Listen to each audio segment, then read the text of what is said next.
intelligence. L'histoire de Haïti. Et je suis arrivé à la conclusion que la grande et glorieuse victoire de vos ancêtres du 18 novembre, au lieu qu'elle soit attribuée à Dieu, elle a été attribuée à Satan. Parce que Dieu, lui, il est venu pour délivrer les captifs. C'est ça que la Bible nous dit, non? Amen. Haïtiens étaient captifs. Donc, entre Dieu et Satan, qui va délivrer les captifs? Donc, comment les croyants, les chrétiens, ont enseigné que la libération des Haïtiens de l'esclavage a été de Satan. Voyez-vous? Alors, j'ai vu que par mes lectures, mes recherches, que les Haïtiens sont un peuple vaillant, très vaillant et très fort. Parce que je ne pouvais pas expliquer que les gens qui étaient sous l'esclavage s'organisent en une armée très forte pour battre l'armée la plus puissante du monde. C'était l'armée de Napoléon, qu'il avait envoyé les troupes élites à Haïti pour réasservir les Haïtiens. Napoléon avait déjà conquis toute l'Europe sous sa domination. Et les gens qui lui ont barré le chemin, c'est Haïtiens. Est-ce que vous comprenez ça? Parce que dans le projet de Napoléon, Haïti devait être, comme c'était la colonie la plus riche. Haïti devait donc pouvoir à son armée pour venir conquérir l'hémisphère ouest. La France avait la Louisiane, un vaste territoire, la moitié de ce qu'on appelle les États-Unis. Donc, si Haïtiens étaient asservis à nouveau à l'esclavage, l'Amérique allait tomber. Est-ce que vous me suivez là? Donc alors, comment un peuple qui est asservi s'élève, s'organise pour briser le joug de l'esclavage sur eux et prendre la liberté? Comment ça ne peut pas être vu que c'est Dieu et que c'est Satan? Voyez-vous? Et le malheur que j'ai vu, le plus grand malheur, c'est que Haïtiens même ont cru à cette histoire. Que nous sommes maudits parce que nos ancêtres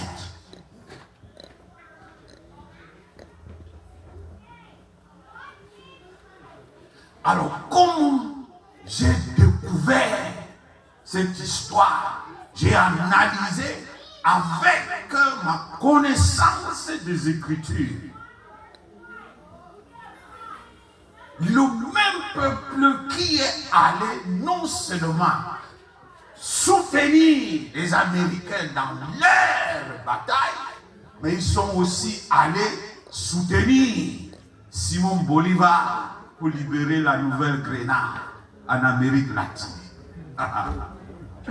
Est-ce que vous comprenez que le peuple va être une menace pour les pouvoirs établis qui contrôlaient les Noirs, les Africains dans tout l'hémisphère ouest. Et avec les Haïtiens qui ont levé la tête et brisé le joug de l'esclavage. Donc, Haïtiens constituaient une grande menace pour les pouvoirs établis. Donc, il fallait inventer le mensonge et la tromperie. Et il fallait punir ce peuple sévèrement. Ce que Haïti subit aujourd'hui, c'est la punition des pouvoirs établis.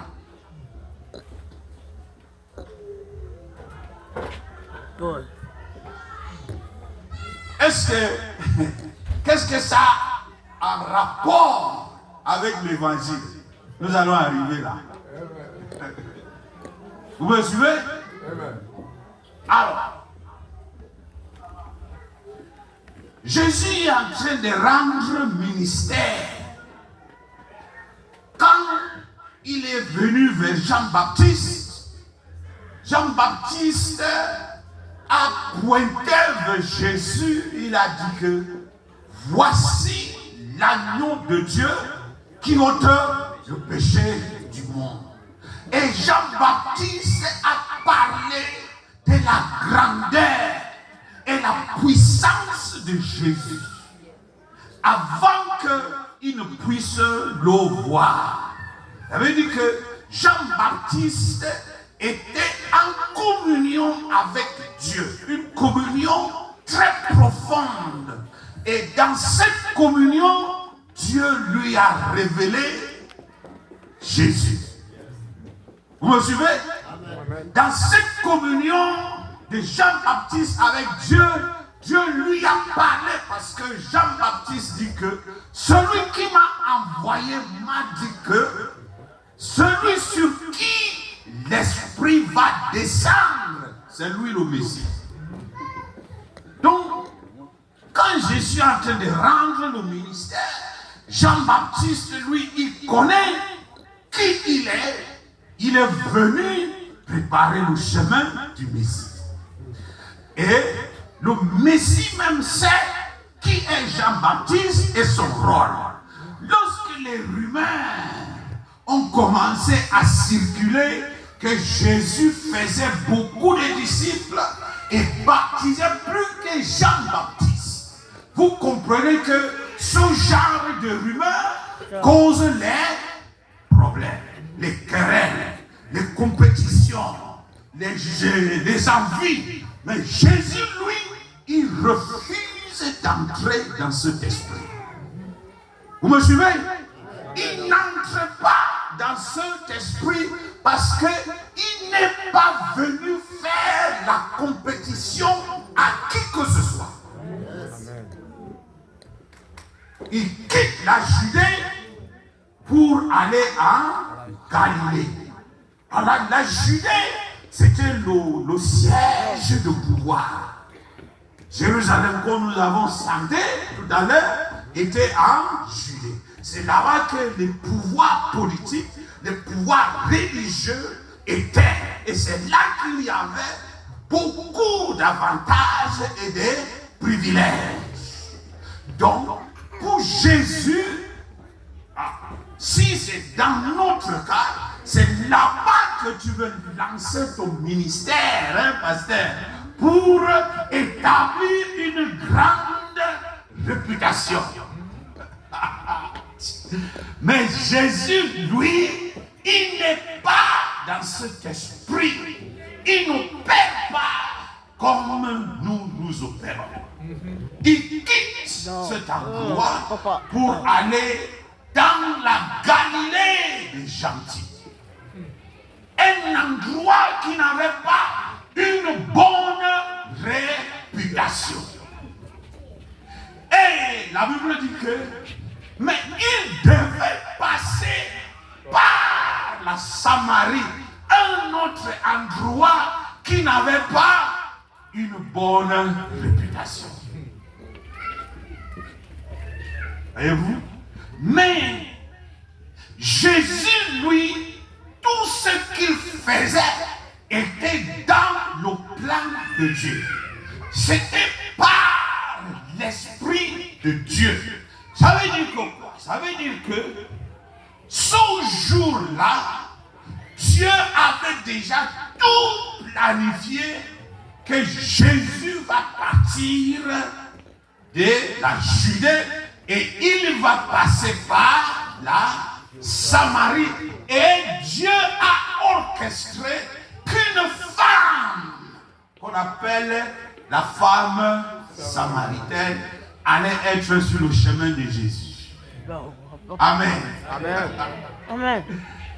C'est ça. Dieu avait déjà tout organisé. Alors, la dame lui quitte sa maison.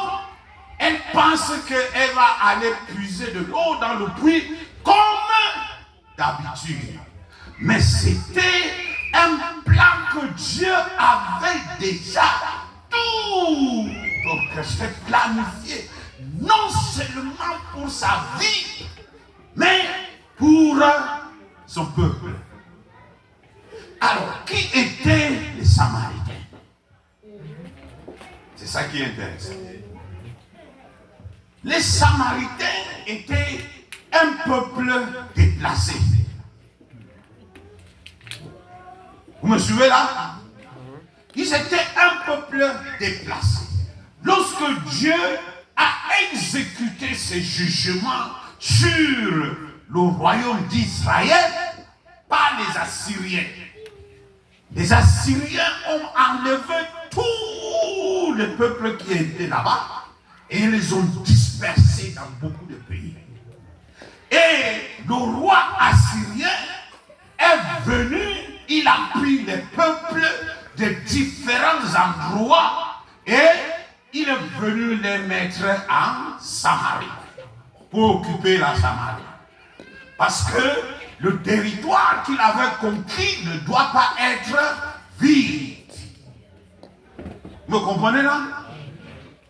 C'est comme les Européens sont allés en Afrique chercher les Africains pour les amener dans les Amériques et les installer dans les pays des Arawak comme Haïti. Vous me comprenez? C'est la même chose. C'est pour ça que je vous disais que nous sommes toujours dans l'histoire, dans le message.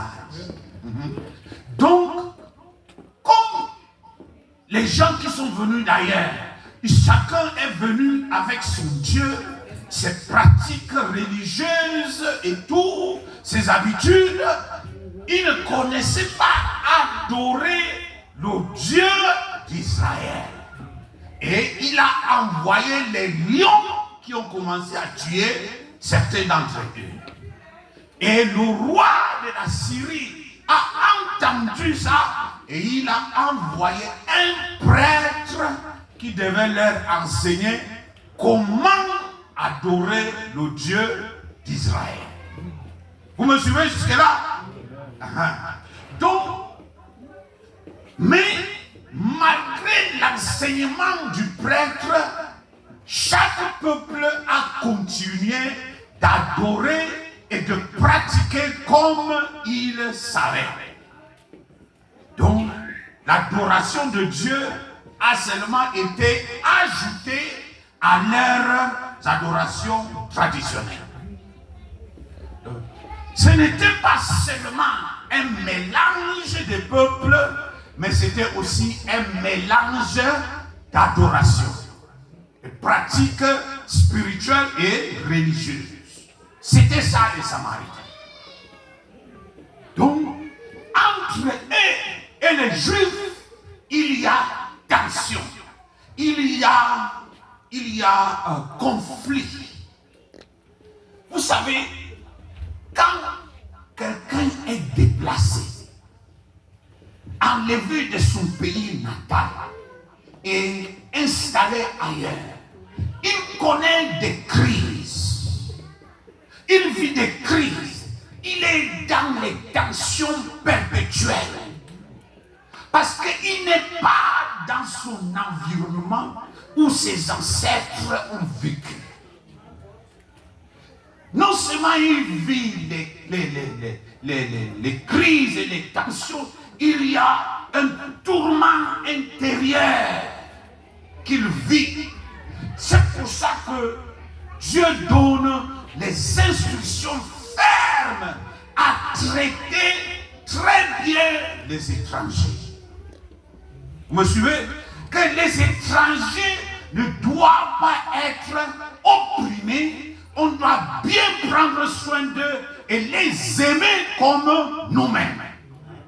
Parce que Dieu connaît ce qu'un étranger vit dans le pays où il n'est pas. Alors, lorsque je suis venu en 95 avec ma famille, comme je vous disais, à Richmond, c'était la première fois qu'on sortait d'Afrique. Et là, nous-mêmes, c'est de notre propre volonté que nous sommes venus parce que nous avons entendu la voix de Dieu. Mais lorsque nous sommes arrivés à Richmond, nous étions perdus. Complètement perdus. Désaxés. C'est comme si on ne connaissait même pas Dieu. Tellement on avait des crises.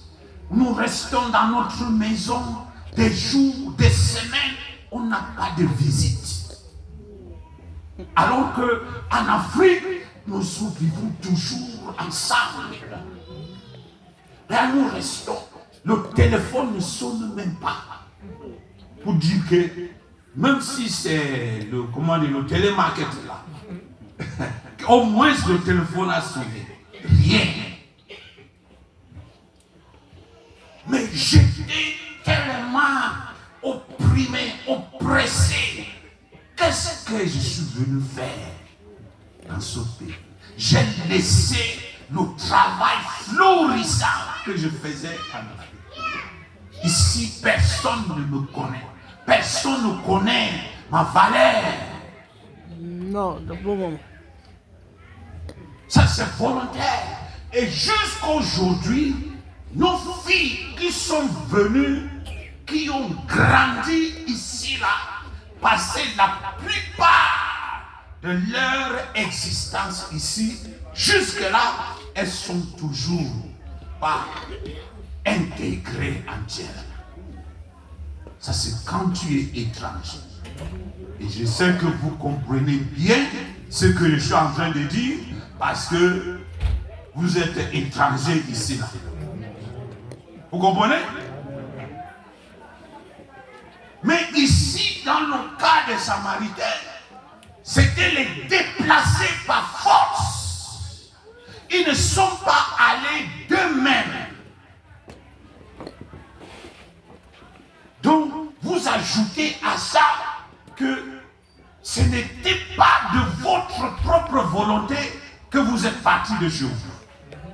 Il y a des forces qui vous ont arraché de chez vous pour aller vous installer ailleurs. Donc, les peuples pareils vivent le rejet. Et quand on vit le rejet comme ça, on pense qu'on est inférieur aux autres. Est-ce que vous me suivez là? On perd notre valeur, notre dignité.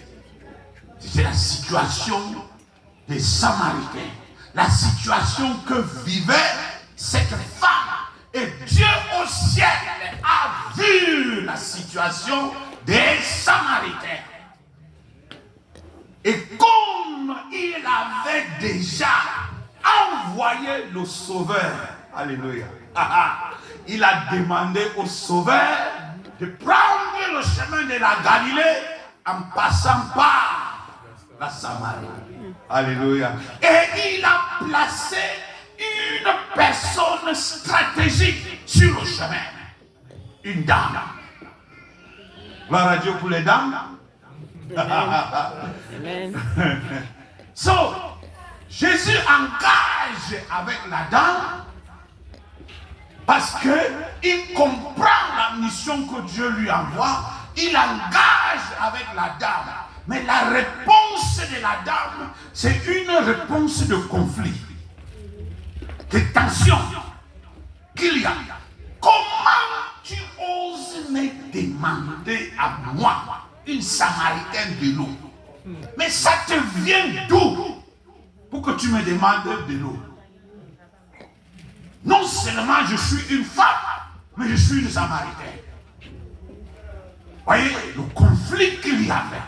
Elle est dans un monde de conflit et elle répond à l'engagement que Jésus a vis-à-vis d'elle sur les conflits et les tensions qu'elle vit, le rejet dont elle est en train de souffrir.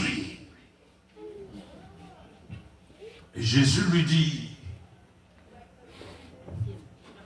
si seulement tu connaissais qui était devant toi, tu allais laisser les querelles.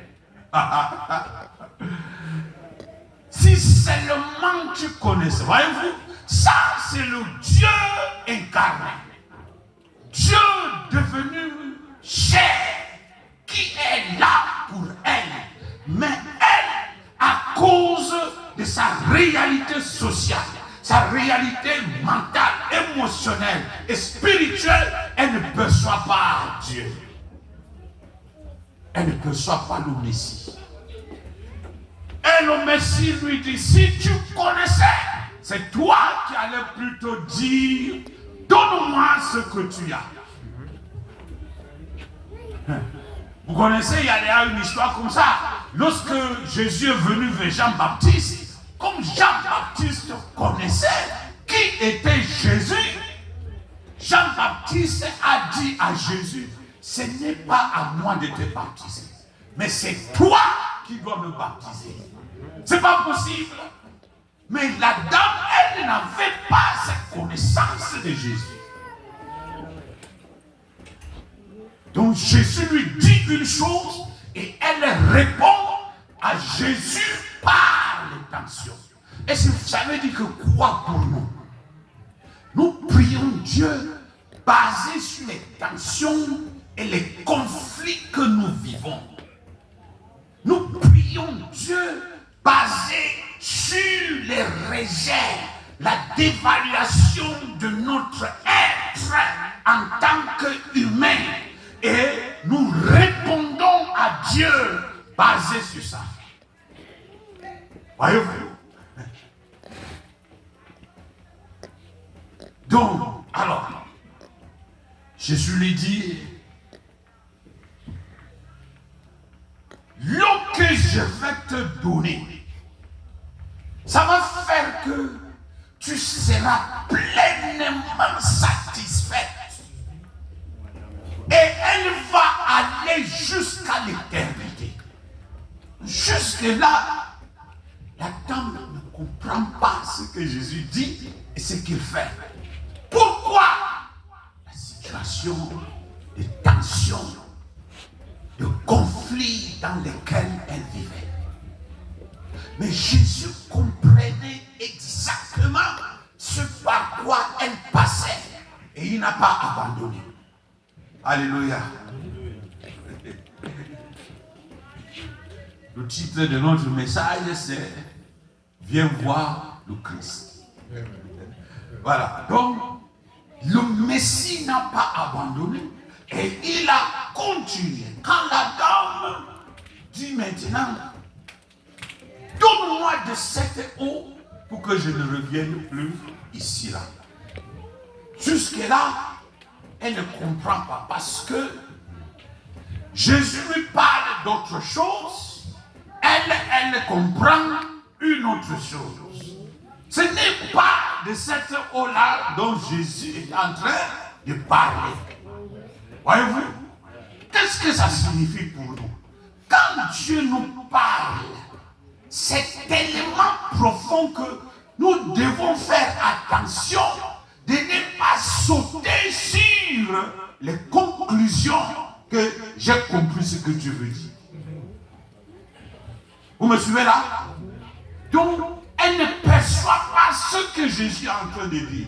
Comme elle ne perçoit pas, Jésus pousse encore et il touche le point sensible de sa vie. Mais si tu veux Lola, viens avec ton mari ici là. Je vais vous donner à vous deux l'eau. Donc Jésus touche le point sensible de la vie de la dame. Et elle dit à Jésus, je n'ai point de mari. J'ai vu que je connaissais. Tu avais déjà 5 maris. Et l'homme qui est à la maison là, il n'est pas ton mari. Et vous comprenez bien, elle n'a pas dit à Jésus que j'ai un homme, mais il n'est pas mon mari. Elle a seulement dit à Jésus, je n'ai point de mari. Donc, en ce moment, Jésus touche le point sensible et elle commence à s'ouvrir. Elle commence à ouvrir son cœur pour admettre les réalités de sa vie. Elle vit avec un homme. Mais elle-même, elle est convaincue que ce n'est pas un mari que j'ai. 2 possibilités. Soit elle répond avec sarcasme à Jésus, parce que le problème de conflit, ou alors, en réalité, elle vit avec le monsieur dans la maison, mais elle est convaincue que ça, ce n'est pas un mari pour moi. Comment tu peux vivre avec un homme? Tu es convaincu que ce n'est pas un mari pour moi, mais tu continues de vivre avec lui. Voyez-vous, les crises d'amour, les crises de valeur dont nous souffrons. Vous me suivez là? Ça, c'est commun à l'humanité. Tu sais que ça, ce n'est pas le chemin à suivre.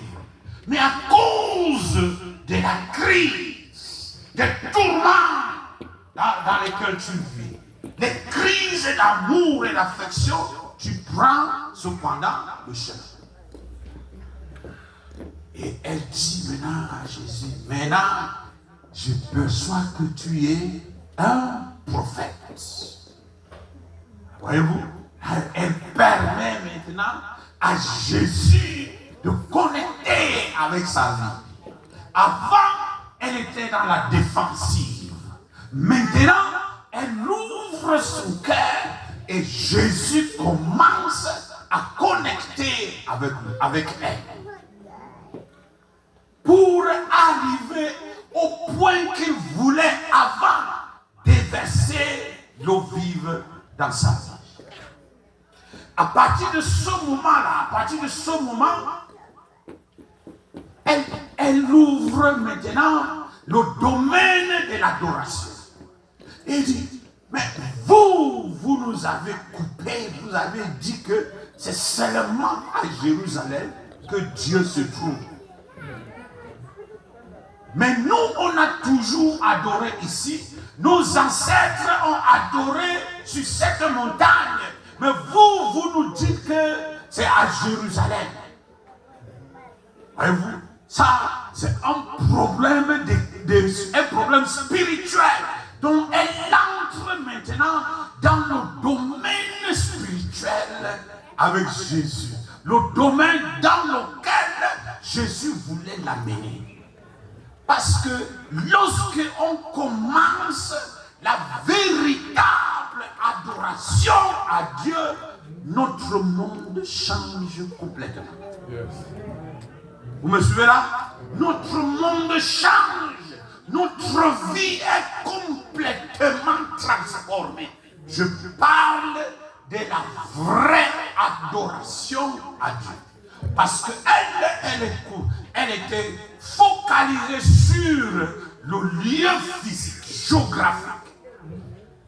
Est-ce que c'est à Jérusalem que Dieu se trouve et Dieu ne se trouve pas ici? Dans le cas des Haïtiens, est-ce que c'est aux États-Unis que Dieu se trouve ou il se trouve aussi en Haïti? Où est-ce que nous devons véritablement adorer et être libres? Est-ce que c'est Haïti ou bien c'est États-Unis? Le conflit là est toujours là, non? Ou bien? N'oubliez pas que les voyageurs pourquoi Haïti, hein? Voyez-vous? Où est Dieu?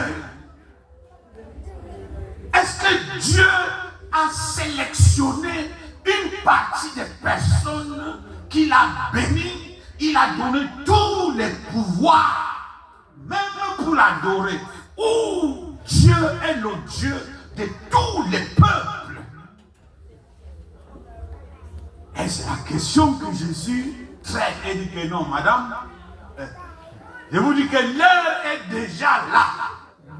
Les vrais adorateurs de Dieu, ce n'est pas dans un lieu géographique.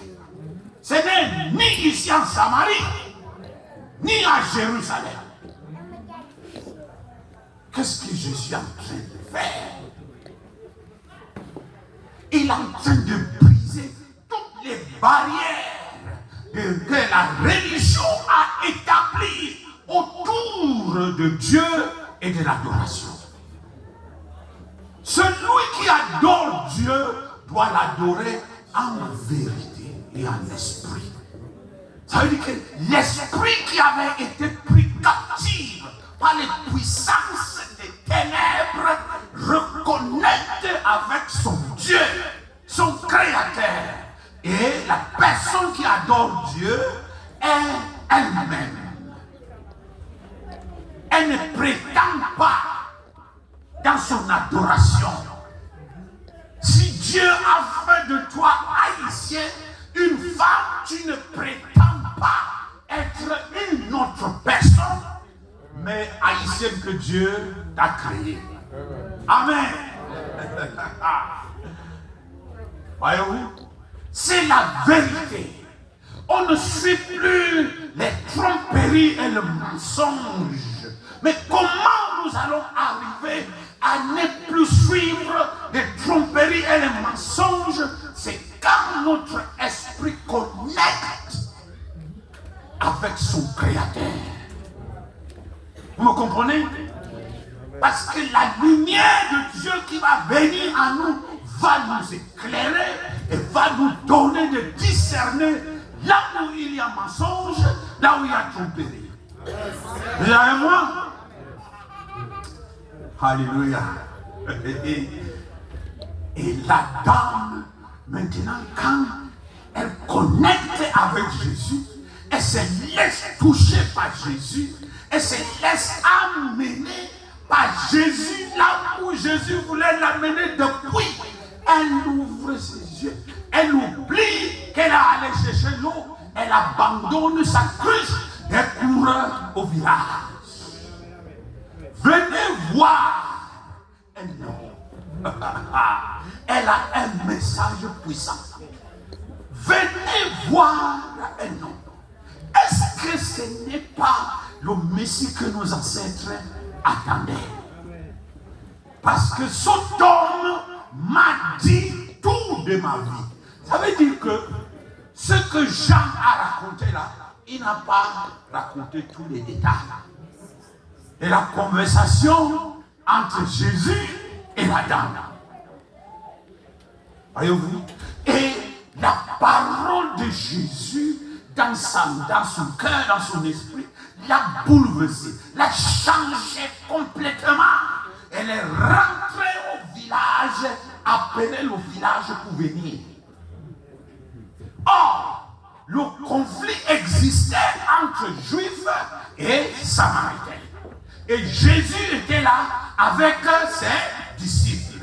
Donc, les Samaritains vont oublier le conflit. Ils vont oublier l'existence des tensions Parce que le message de la femme est fort, il est puissant, et ils peuvent voir que la dame là a reçu quelque chose. Ils viennent, ils invitent Jésus, et Jésus va vivre avec eux pendant 2 jours. Les conflits sont dissous. Alléluia. Les tensions sont guéries. Les cœurs brisés sont guéris. Ils ne souffrent pas de rejet. Les Samaritains ne souffrent plus de rejet. Jésus vient, il restaure leur valeur, leur dignité par sa parole. 2 jours d'hospitalité. Et puis, à la fin du séjour de Jésus, ils disent à Jésus, à la dame, que nous avons cru ton témoignage. Il était fort. Mais aujourd'hui, nous ne croyons plus seulement à cause de ton témoignage. Nous croyons parce que nous avons vu nous-mêmes. Nous avons entendu nous-mêmes. Nous avons reçu nous-mêmes. Ça, ce n'est plus basé sur ce que tu nous dis. Et nous rendons témoignage que celui-ci est le sauveur du monde. Comment peuvent-ils, pasteur, comment le village, la ville arrive-t-elle à la conclusion que celui-ci est le sauveur du monde? S'ils n'ont pas vu leur réalité sauvée, transformée par leur visiteur. Est-ce que vous me suivez là? Ils sont arrivés à cette conclusion parce qu'ils ont écouté Jésus. Ils ont vu Jésus, ils l'ont touché et ils ont reçu Jésus. C'est-à-dire son message, son enseignement, sa parole est venue en eux. La lumière de Dieu est venue en eux pour changer leur réalité. Non seulement spirituelle, mais sociale. Donc Jésus ne vient pas nous sauver seulement pour qu'on attende avec souffrance ici sur la terre le jour qu'on va aller au ciel. Vous me suivez là? Non. Le salut que Jésus vient nous apporter, il transforme notre réalité sociale. Il transforme notre environnement. Le salut de Jésus. Vous me suivez là? C'est ce que le village là a expérimenté. Celui-ci est le sauveur du monde. Parce que nous avons expérimenté le salut qu'il est venu nous apporter. Ce n'est pas la religion. C'est pas ce que on a entendu. Alors, pour conclure, on peut voir Jésus comme un personnage historique. On le connaît comme ça et on croit en lui comme un personnage historique qui a vécu en Palestine il y a plus de 2000 ans. Il a fait du bien et il était une bonne personne. On peut aussi croire à Jésus parce que nos pasteurs, nos parents nous ont enseigné de Jésus. Les gens ont rendu témoignage de ce que Jésus a fait dans leur vie. On croit en Jésus basé sur ce témoignage, sur cette prédication. Mais je veux vous dire que ça ne suffit pas.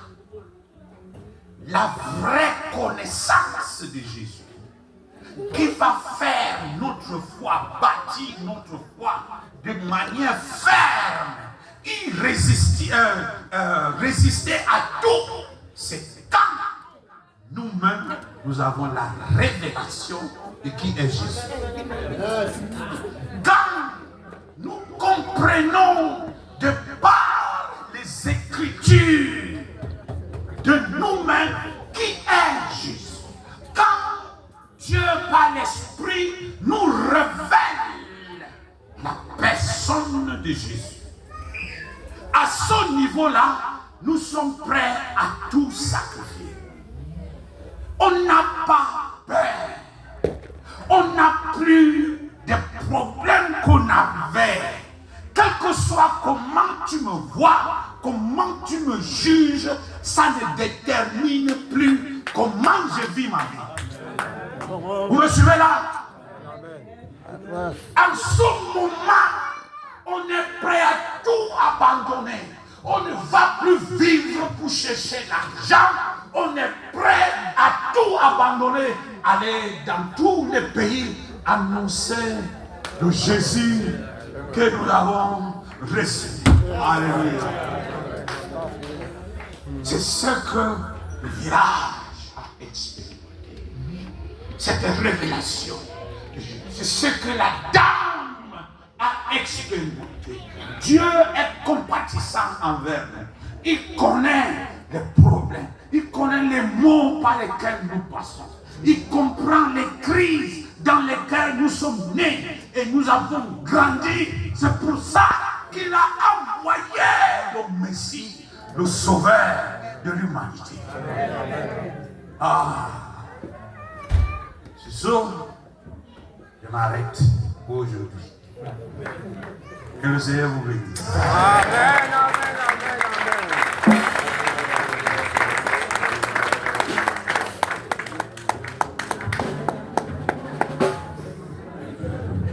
Gloire à Dieu. Disons tous Alléluia.